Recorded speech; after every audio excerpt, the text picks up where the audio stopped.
The average student spends hundreds of hours studying every year, yet forgets most of what they learned just weeks later.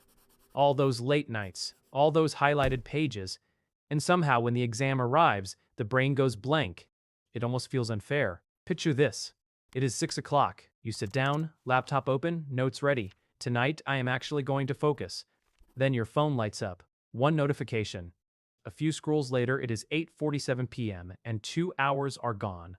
You were busy the entire time, but nothing got done. And here is what makes it even stranger. The same person who cannot focus on a textbook for 20 minutes can binge an entire Netflix series for 4 hours without blinking. So the problem was never your ability to focus. It is your study system, and it has been quietly working against you this whole time. That changes right now. 6 shifts. Let us go. Tip 1. Your biggest obstacle is not studying, it is starting.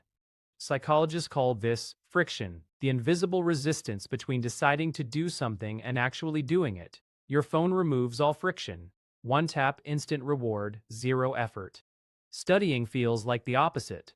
So instead of fighting it with motivation, remove the friction. Tonight, before you finish, set up for tomorrow. Notebook open, pen on the page, first task written at the top. Then tomorrow. Do not promise yourself 2 hours. Promise yourself 2 minutes. That is it. Because once your brain starts moving, it wants to keep moving. Scientists call this the Zeigarnik effect.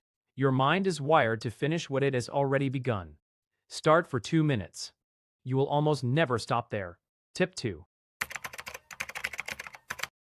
Richard Feynman won a Nobel Prize in physics, but his real skill was knowing exactly when he was fooling himself. His rule: if you cannot explain it simply, you do not understand it yet. Most students read, highlight, reread, and mistake familiarity for knowledge. Those are not the same thing. Here is the test. Close your notes and explain any topic out loud like you are teaching a 10-year-old, not a gifted one, a regular one who will ask "but why" 17 times in a row. You will get stuck. Good. That is not failure. That is feedback. It is your brain showing you exactly where the gap is. Fill that gap. Explain it again. Keep going until you do not need your notes at all. Stop asking, "Did I read it?" Start asking, "Could I teach it?" Because exams do not reward reading. They reward understanding. Tip 3.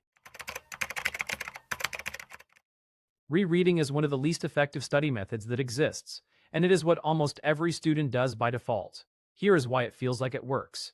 When you reread familiar material, your brain recognizes the words and quietly tells itself, "I know this."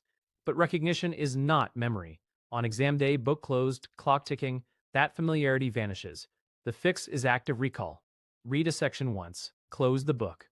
Write down or say out loud everything you remember without checking. Then go back and find the gaps. Study those gaps. Repeat. Every time you struggle to retrieve something, your brain strengthens that connection. The discomfort means it is working. Lean into it. Tip 4. Elon Musk said it best. If you give yourself 30 days to clean your home, it will take 30 days. But if you give yourself 3 hours, it will take 3 hours. The same applies to your goals, your ambitions, and your plans. That is Parkinson's law. Work expands to fill the time you give it. 4-hour study sessions feel productive but produce less than 90 focused minutes, because without a deadline, your brain strolls. With one, it sprints. So try the 35 method. 30 minutes, full sprint, phone in another room, one task, nothing else. Then 5 minutes completely guilt-free. Repeat 3 to 4 times. That is 2 hours of real work with built-in recovery. Urgency is not pressure, it is fuel. Tip 5. Here's the uncomfortable truth. 80% of your exam marks come from about 20% of the material. Most students ignore this completely. They spend 3 hours on a footnote and 20 minutes on the concept that appears on every single exam. High performers do the opposite. Get your hands on past papers before you feel ready. Look at what comes up again and again. That is your 20%. Study it first, study it hard, then fill in everything else around it. Doing practice tests before you have finished studying feels wrong, but it immediately shows you your gaps while you still have time to fix them. Stop treating your textbook like every page matters equally. Find the 20%. Own it. Then pick up the rest. Tip 6, and this is the one. The habit that either amplifies everything or quietly destroys it. Sleep. You have survived all-nighters before. 4 hours, an energy drink, you got through it. But here is what actually happened. Your brain encoded the information but never consolidated it. Studying without sleep is like filling a bucket and kicking a hole in the bottom.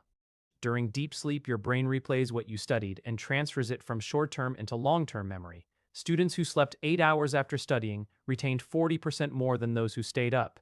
40%.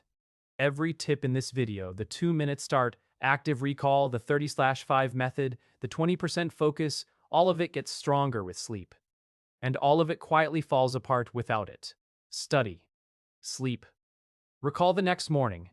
That loop, done consistently, is more powerful than any app, any planner, or any highlighter you have ever bought. The students who consistently outperform everyone else are not grinding harder at midnight. They are rested, sharp, and ready. Tabi Brach. Quick recap. 1. Remove friction and start for 2 minutes, momentum handles the rest. 2. Teach it to a 10-year-old. If you cannot explain it simply, you do not know it yet. 3. Close the book and retrieve. The struggle is the point. 4. 30 minutes full sprint, 5 minutes rest. Repeat, deadlines create focus. 5. Find the 20% that earns 80% of the marks and lead with that. 6. Sleep is not a reward for finishing. It is part of the studying itself. You do not need more hours. You do not need more willpower. You need a system that actually works. Now you have one. Go use it.